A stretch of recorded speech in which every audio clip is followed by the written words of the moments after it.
Right, well, good morning, Chris. Nice to see you. Welcome. Thank you. We've been working together for a few years now, but I'm really trying to find out a bit more about you today. Now, you don't need to reveal all, of course, but I would like you to tell us something about yourself, your background, and why you came to Kendal. I have spent most of my life living in the southeast. I was born and brought up in Cambridge, a lovely part of the world, and living in and around the home counties. I've always had a passion for wildlife and for the countryside. And Claire, my late wife, she her parents retired to the Lake District, in fact quite close to Kendal, near Crosswaite, and we would come to visit. And she had a real passion for wanting to move and retire here. So when the opportunity came, and I finished from teaching, my last teaching post was in Leighton Buzzard in Bedfordshire. Then she said, "Well, let's move to Kendal, a lovely market town that she knew well, and smack in the middle of some beautiful countryside. So what's not to like?" Very good. And on a beautiful day like today. Absolutely. I mean, yes, over the last 6 weeks, pulling back the curtains and looking at the grey mist, I have sometimes thought, was this the right place to come to? But of course, this morning, beautiful day, glorious landscape, lovely sunshine, springs in the air, wonderful, perfect. Very good. So you were one of the founding members of Natural Kendal, and you've given a great deal of your skill, time and energy. Why did you make Natural Kendal a priority? I think I heard from Quentin Merritt that there was a vacancy on the committee. Prior to that, I had been involved in the local Kendal Natural History Society. I ran their programme for a short while. Also, I've been chair of the Arnside Natural History Society. I was sad when both the RSPB in Kendal and the Natural History Society folded. I wanted to get involved in something local. Apart from my work with Butterfly Conservation, I wanted to look at how Kendal could become a greener, more biodiverse, more attractive place for people to live and enjoy.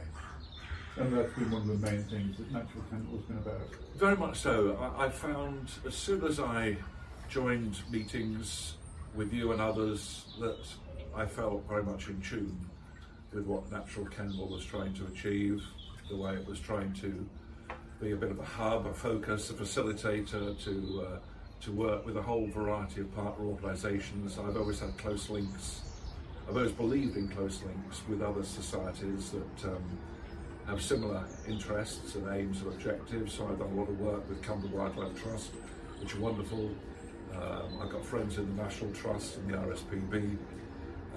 So it seemed like a natural progression to move into that type of work. Very good. But your main passion is, in relation to nature, is butterflies. What is it about butterflies that led you to make them such a focus for your life?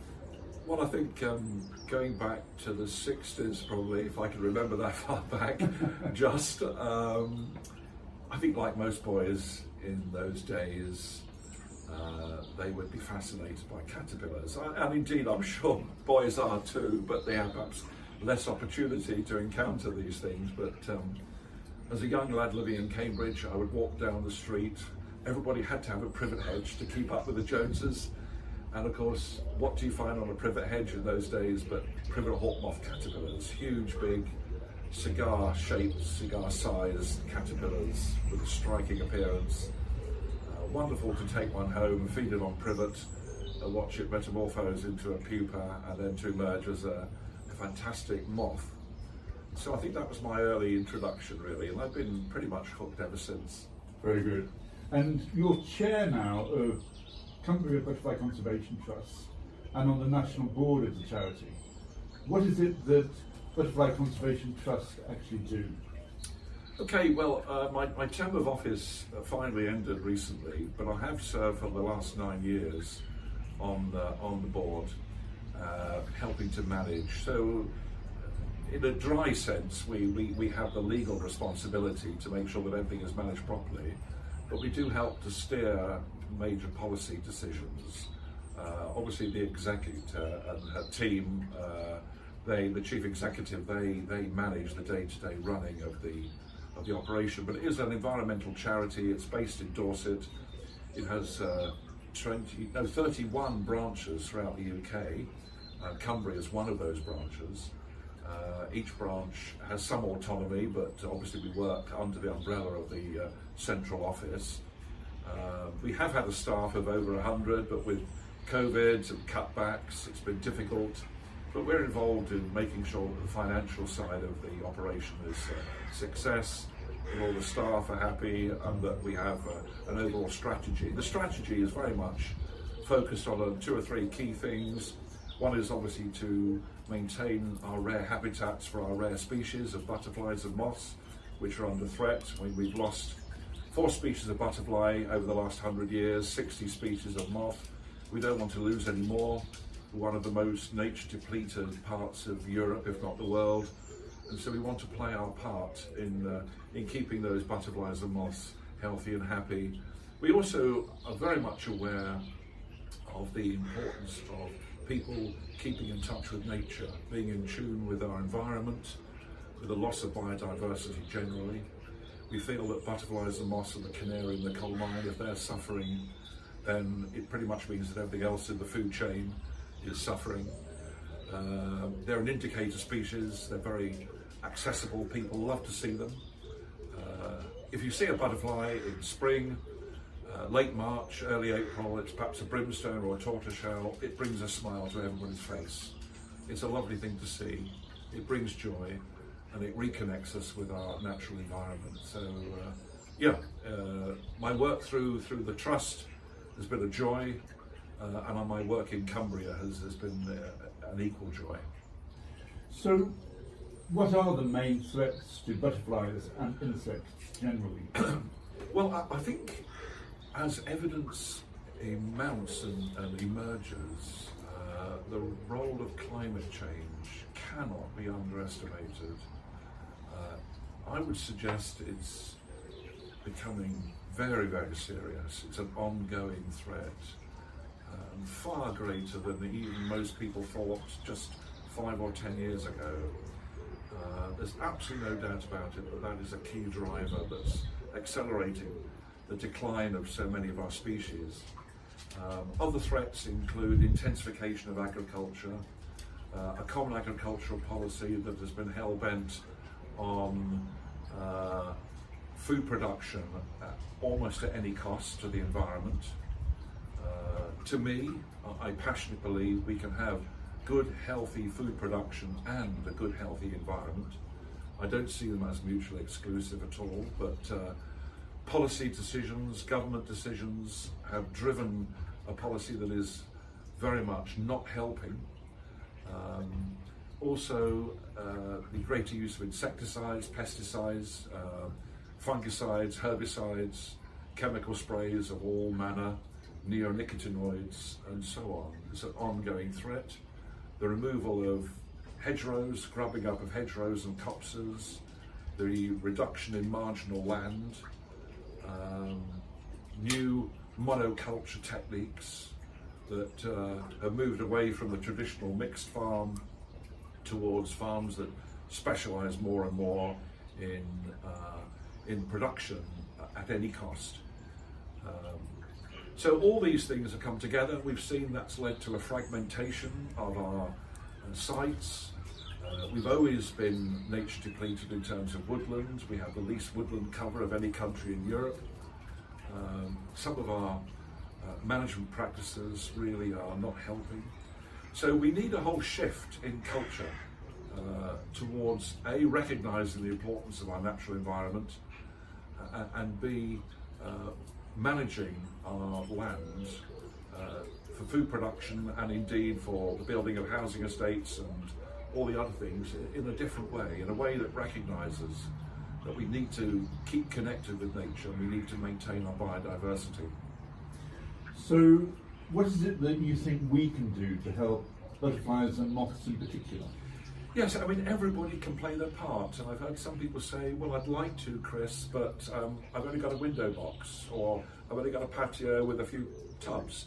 I mean, everybody can help. You can either help at home by planting species that aren't just suitable nectar sources for our insects, for our pollinators. I mean, butterflies and moths pollinate 25% of all our foodstuffs. Obviously bees, hoverflies and other insects are even more important in that respect. But if we wildlife garden in a way that is more friendly towards our pollinators, that in itself is a huge step forward. Even if we have, as I say, just a few plants in a window box or a tub or a patio. If you have a larger garden, there's much more that can be done. If people don't have a garden or access to a garden, then there's still things that can be done. There's so many fantastic environmental charities and organisations in the Kendal area that you can join in with, you can support, you can help, you can fundraise, you can write articles, you can get involved with. Increasing awareness, generally attending meetings, coming to natural Kendal events, all these things help raise the profile, get the message out. Very good. You're going to be doing a talk later on in the month on the 26th of March at the Eddington Centre about butterflies and gardening for nature.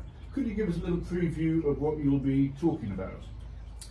Well, following on from the last question, Craig, I want people to come away feeling a little inspired that although things are not good, although we have seen a lot of nature depletion and loss of biodiversity, and some of it has been irreversible. You know, we have more areas of concrete, glass, cement, tarmac and brick than Bristol every year lost to that type of development.